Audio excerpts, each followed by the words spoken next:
Hey guys, welcome to a is enough. और आज की हमारी जो वीडियो है वो मार्केट मैकेनिज्म्स का ही कंटिन्यूएशन है। सो आई रिकमेंड आप पहले मार्केट मैकेनिज्म पार्ट 1 देख लें, जो कि नीचे प्लेलिस्ट में आपको वीडियो मिल जाएगी। तो चलिए शुरू करते हैं आज का टॉपिक, जिसका नाम है application of tools of demand and supply price control. अब ये चैप्टर जो है, ये टॉपिक जो है, ये काफ़ी ज़्यादा दो चीज़ों के लिए इंपॉर्टेंट है।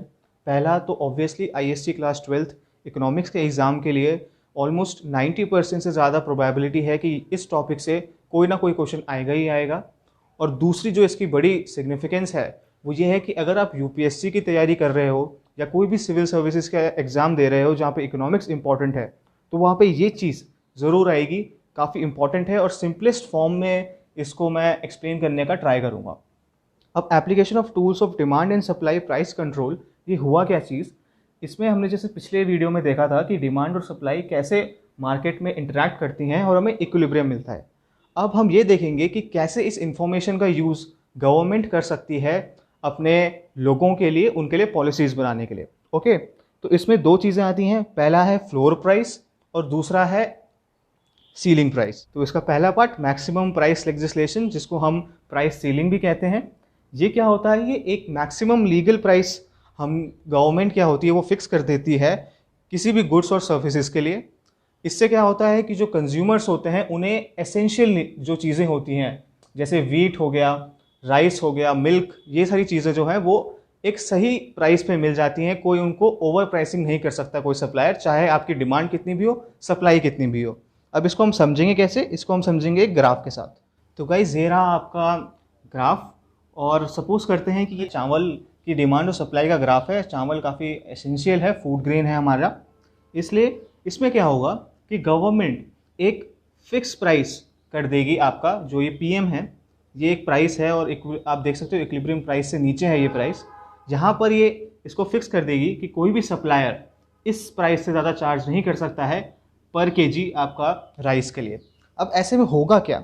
ऐसे में क्या होगा कि जो सप्लाई है, आप अगर सप्लाई कर्व देखोगे, यहाँ पे सप्लाई कर्व ये बताता है कि इस प्राइस पे आपकी सप्लाई QS है।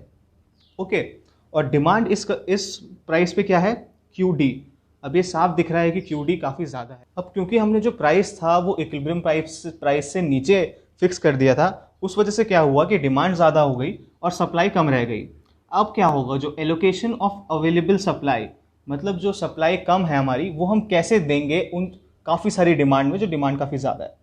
एक तरीका तो है फर्स्ट कम फर्स्ट सर्व, यानी कि जो पहले आएगा उसे मिलेगा, जो बाद में आए उनको कुछ मिलेगा ही नहीं।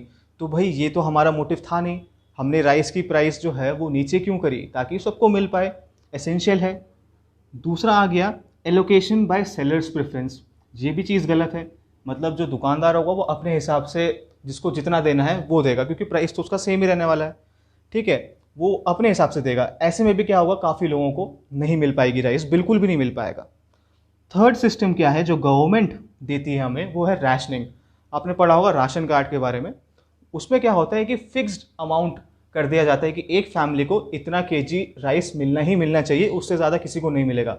ऐसे में क्या होगा कि सब लोगों को कम प्राइस पे, जो डिमांड और सप्लाई इंटरैक्ट करके बना रही थी उससे कम प्राइस पे आपको राइस मिल जाएगा और सबको बराबर मिलेगा, कोई प्रॉब्लम नहीं है, सबका पेट भर जाएगा। ये गवर्नमेंट का प्लान है।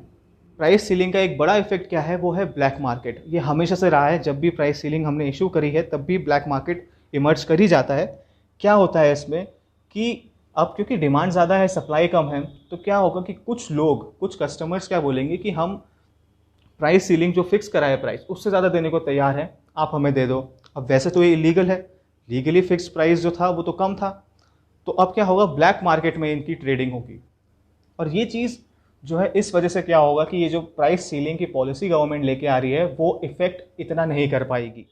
अब इस टॉपिक में एक और चीज़ आती है, एक क्वेश्चन पूछा जाता है ज़्यादातर हमारे एग्जाम्स में कि जो आपने फिक्स किया, जो प्राइस, जो आपने प्राइस सीलिंग में कहा, वो क्यों प्राइस इक्विलिब्रियम प्राइस से नीचे रखा जाता है, वो उससे ऊपर क्यों नहीं रखा जाता?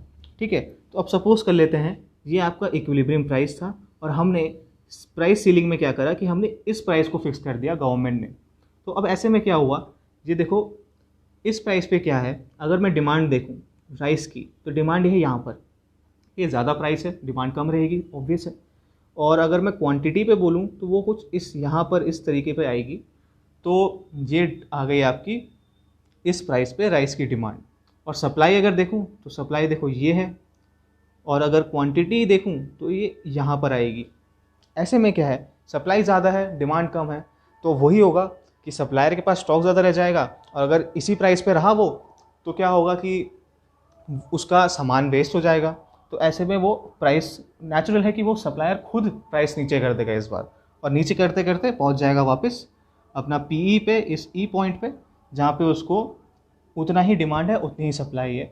इसलिए गवर्नमेंट, क्योंकि अब ऊपर रख के कोई फ़ायदा नहीं है, क्योंकि वापस उसने आना पीई पर ही है, आपका जो इक्विलिब्रियम प्राइस है वहीं पर आ जाएगी वो, इसलिए ऊपर गवर्नमेंट फिक्स नहीं करती है, नीचे ही करती है। अब नेक्स्ट है आपका मिनिमम प्राइस लेजिस्लेशन और फ्लोर प्राइस। तो अब ये क्या होता है, ये पहले वाले का पूरा उल्टा है। इसमें क्या है, पिछला वाला जो था वो कंज्यूमर्स के लिए था, ये वाला जो है वो प्रोड्यूसर्स के लिए है। और मेनली फ्लोर प्राइस को क्या होता है, हम मिनिमम सपोर्ट प्राइस भी बोलते हैं।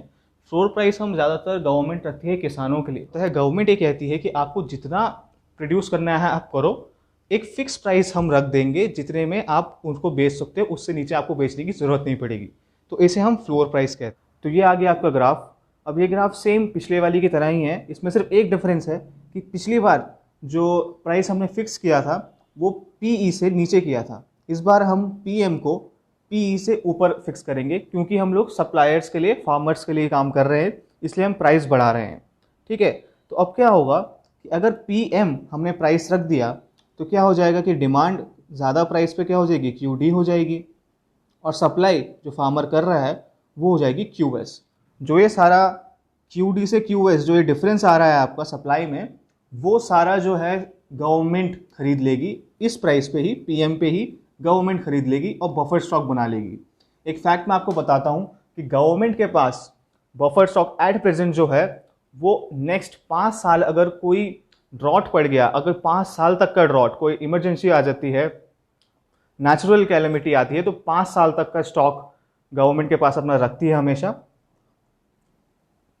ऐसे में क्या होगा कि फार्मर्स को उस एक अच्छे प्राइस पे जितना, और वो जितना चाहें उतना प्रोड्यूस करें, उन्हें एक अच्छे प्राइस पे वो उनका जो सामान है वो बिक जाएगा, उन्हें कोई प्रॉब्लम नहीं होगी। और साथ ही साथ गवर्नमेंट अपना बफर स्टॉक और बना देगी। अब वो चाहे उसको एक्सपोर्ट करे, उसका फ़ायदा है, उसे बफर स्टॉक में रखे तो वो भी अच्छा है, और इधर फार्मर के लिए भी अच्छा है कि वो जितना चाहे उतना करवा सकता है और जितना चाहे उतना प्रोड्यूस कर सकता है। तो दोस्तों कंक्लूजन ये है कि प्राइस सीलिंग जो है वो गवर्नमेंट करती है हमारे कंज्यूमर्स के लिए, ताकि उन्हें बेसिक जो नीड्स हैं वो फेयर प्राइस में मिल जाएं, और फ्लोर प्राइस जो है वो गवर्नमेंट करती है हमारे प्रोड्यूसर्स के लिए, ताकि उन्हें अपने प्रोडक्ट्स के लिए, अपने फार्म प्रोडक्ट्स के लिए बेसिकली उन्हें एक फेयर प्राइस मिल जाए। तो दोस्तों ये मैं हमेशा कहता हूँ कि इकोनॉमिक्स एक ऐसा सब्जेक्ट है जो कि रियल लाइफ में आपके सामने हर जगह होता है, और अगर आपको कॉन्सेप्ट समझ में आ गया तो फिर आपको कुछ याद करने की ज़रूरत नहीं पड़ेगी। यही मेरा एम है कि मैं आपको कॉन्सेप्ट वाइज कोई भी चीज़ पढ़ाऊँ, और अगर मेरा ये एम पूरा हुआ हो और आपको ये वीडियो अच्छे से समझ में आई हो तो इसे लाइक करें और कमेंट करें, अपनी कोई क्वेरी हो या कोई सजेशन हो हमारी वीडियो से रिलेटेड। और सबसे इम्पॉर्टेंट चीज़ है दोस्तों, शेयरिंग इज़ केयरिंग। अपने दोस्तों के साथ इसे शेयर करें ताकि उनका भी जो इकोनॉमिक्स फोबिया है वो ख़त्म हो, और कॉन्सेप्ट से हिसाब से वो पढ़ें, कुछ याद ना करना पड़े।